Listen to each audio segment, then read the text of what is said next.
বন্ধুরা, মিশো থেকে আমার আরেকটি পার্সেল চলে এসেছে। এই পার্সেলটি আমার ছেলের জন্য ছিল। এখানে আমি অর্ডার করেছিলাম ফ্রুট ফিডারের আমার ছেলের জন্য। দেখতেই পাচ্ছ চুষি টাইপ দেখতে।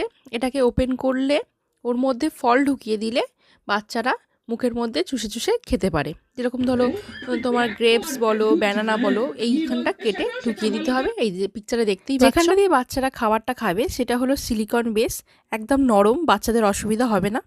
আরেকটি যে প্রোডাক্ট দেখতে পাচ্ছ সেটা হলো সিলিকন বাটল। দেখতেই পাচ্ছ চামচের আকারে, আর নিচের দিকটা বোতলের মতন। তার মধ্যে তোমরা সলিড কোনো ফ্রুট, ধরো লিকুইড টাইপের কিছু দিয়ে দিলে ওই চামচের মধ্য থেকে বেরিয়ে খাবারটা বাচ্চাদের মুখে চলে যাবে। দেখতে এরমভাবে খুলতে হবে, খুলে নিয়ে ওর মধ্যে ঢেলে দিতে হবে।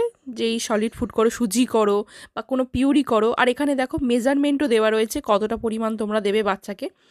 আর ওটা খুবই সফট, বোতলটা দেখতেই পাচ্ছ একদম সিলিকন। আর একটা